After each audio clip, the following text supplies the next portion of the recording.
everyone. Welcome back to my third year of National Poetry Writing Month workshops. I'm so excited to be here with you, and I am really excited for the prompts and workshops that I have lined up.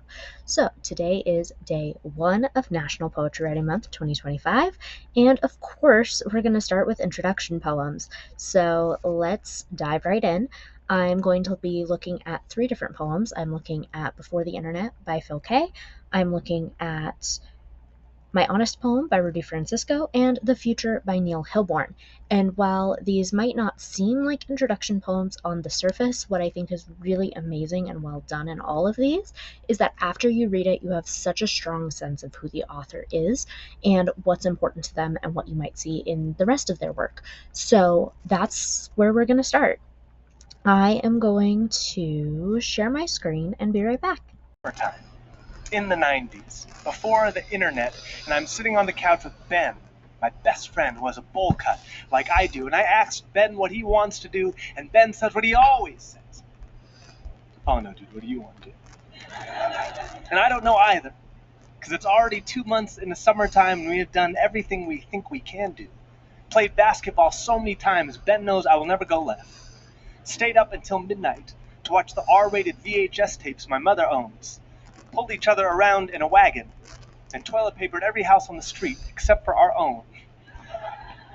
Until we turn on the television and Indiana Jones is playing. And afterwards we go outside because there is no internet. And we stare at the big tree on our street. The tree that is bigger than Ben's entire house, the tree that we have never been able to climb because we are little kids. But now, we are little kids that just watched Indiana Jones. And so we find some old bungee cords, and the hooks find themselves in our belt loops, and the other side's tied around the branches, and now we are almost to the top of the big tree. And anytime I am tired, I sit back, and I swing, and I quietly think to myself, maybe I am Indiana Jones. And Ben quietly thinks to himself, maybe this is a bad idea.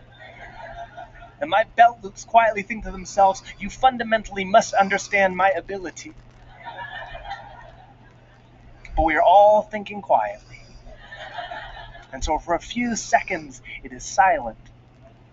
And at 9 years old, I transform into things I've never been before. An astronaut floating in space. A hummingbird buzzing in place, a beam of August light floating through the leaves. And then I hear a crack, which is not Indiana Jones, but my belt loops snapping apart, shrieking relief, and I fall all the way down the tree onto my back. And Ben rushes down and says, "Are you okay?" And I say, "I think so." And Ben starts to laugh. And I start to laugh, and I'm bleeding from my elbow, but it's just a scrape. And that means that I am human and alive. And we sit under the big tree and giggle until my mother comes to find us. So, credit where credit is due. That video is from Kaye, posted by Button Poetry, and they did all the work. That is 100% theirs. I just wanted you to be able to hear one of them and see one of them because I think that we all learn differently, we all process differently, and I wanted to include different media this year. So, even though this isn't an introduction poem, we learn so much about Phil, the author, in this poem. Even if he weren't right in front of us, or even if he looked 30 years older, or whatever the case was, we will always have an idea of how old he is. We will always have an idea of what kind of area he grew up in. We will always have an idea of what kind of friends he made, what kind of adventures he went on, what kind of things inspired him, as well as, of course, what his writing style looks like. So I think that this is a really great one to look at. And our next one is going to be The Future by Neil Hilborn, and I'm going to share this written out on the... Alrighty, The Future by Neil Hilborn. The worst thing about being naked and then being hit by a car isn't is that road rash is a problem for skin. Why was I naked in the middle of the road at noon? I'm glad you asked, imaginary other half of this conversation. I have no idea. Some characteristics of bipolar disorder include dissociation, hallucinations, and fugue states, so I sometimes wake up in places I didn't go to sleep. So, there I am, nude, splayed out on a car like a slutty chicken, and I'm screaming about government conspiracies to take away my feet. Not my real feet, just my brain feet. I'm about 6 inches away from the concrete when I realize, in slow motion, like the exact opposite of a rhinoceros attack, this is not how I imagined life would turn out. When I was young, I broke both my ankles jumping off a roof because I was sure a cape would enable me to fly. My parents attributed this to my strong imagination. Last year, my therapist called it a delusion. I failed to see the difference, also, I really can fly and see the future and make stupid people leave coffee shops with my mind 43% of the time. Sometimes I see people as colors. For instance, the guy right here is purple, which means he just got a promotion or a blowjob or a blow motion, if you will. This point here The point is, here is a list of things my brain has told me to do: join a cult, start a cult, become a cabinet maker, kill myself, so in essence become a cabinet maker, break into and then paint other people's houses, have sex with literally everyone who reminds me of my mother, fight people who are much fightier than me, like the cops, so in essence kill myself.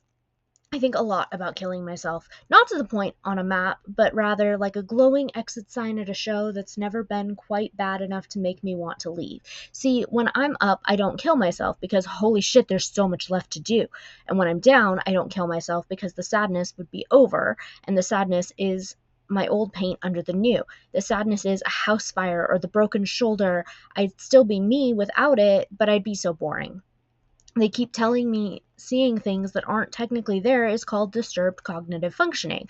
I call it having a superpower. Once I pulled over on the I-10 freeway and jumped out of my old Jeep because I saw it burst into flames 20 seconds before it actually burst into flames. I knew my girlfriend and I would be together because she turned bright pink the first time she saw me. I know tomorrow is going to come because I've seen it. Sunrise is going to come. All you have to do is wake up. The future has been at war, but it's coming home so soon. The future looks like a child in a cape. The future is a map, and the future is just like gravity. Everyone is slowly drifting toward everyone else. We are all going to be part of each other one day. The future is a blue sky and a full tank of gas. I saw the future, and in it I was alive. And while I have every confidence Neil's video of this poem or videos are all stellar, and he can obviously do a much better job than I can, again, I wanted to play with different media and presentations and make sure that there was something for everyone. And also, while I know that this poem has a little bit of fiction to it, it also has a lot of truth that you can see about the author, and I think there's something really incredible about that.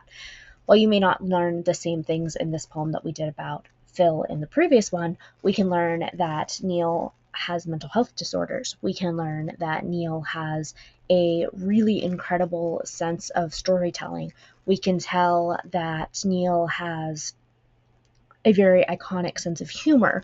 We can tell what's important to Neil. We can tell all these different things, and he does such a great job of pulling you in and making you feel a lot of different things at once, but he does a beautiful job of leaving you with hope.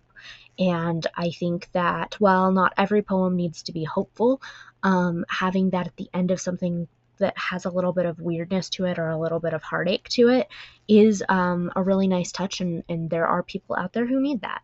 So I think that this is a beautifully composed poem, and again, I'm sure Neil performs it 1,000 times better than I ever will. But yeah, so that's this one. And up next is My Honest Poem by Rudy Francisco. And there are a couple different versions of this floating around on the internet. So I'm going to share my favorite version. But again, there are many, so the one you may know and love or others that you may encounter may be slightly different.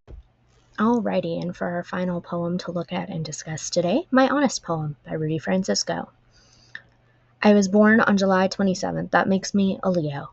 I don't really know what that means. I'm 5'6". I weigh 145 pounds. I don't know how to swim, and I'm a sucker for a girl with a nice smile and clean sneakers.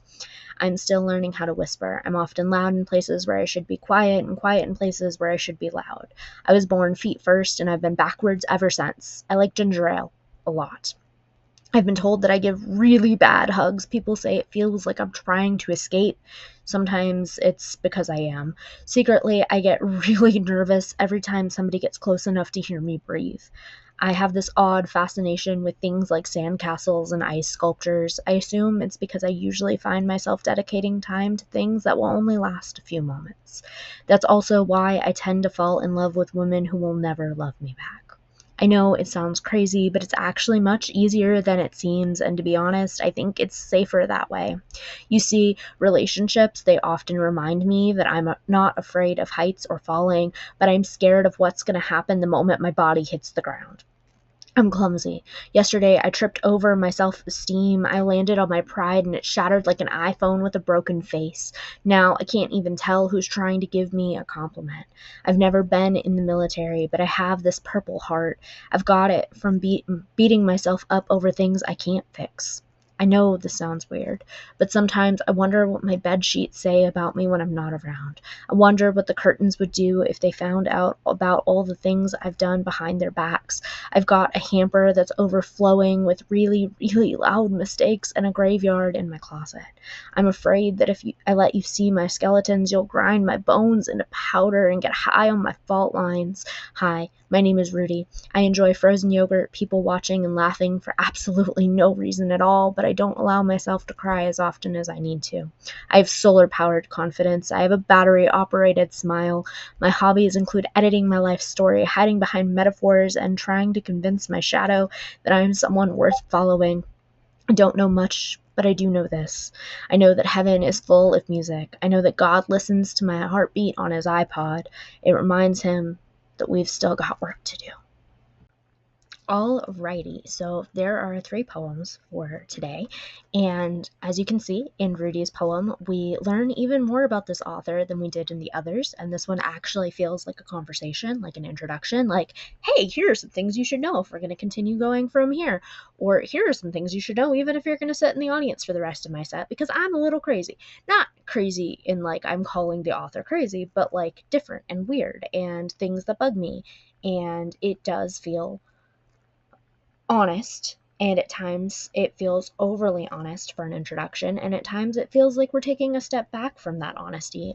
So there's a really beautiful like dance going on in this poem, and I think that it's very well crafted. So today I challenge you to write an introduction poem. Maybe you want to write a list poem and each stanza is a different thing we should know about you. Maybe you want to tell us a story about who you are and how you grew up, like Phil Kaye did. Maybe you want to take us through a couple moments in your life that are really impactful to you and the person that you've become, like Neil did. Maybe you just want to give us a bunch of random fun facts in whatever creative way you can, like Rudy did. Maybe you have something else entirely in mind. However you approach this one, I hope that you have a blast. I hope that it is an incredible experience. I hope that writing is a joy. And I will also hope that I see you again tomorrow for even more. Happy National Poetry Writing Month, everyone. And thanks for hanging out. Bye for now.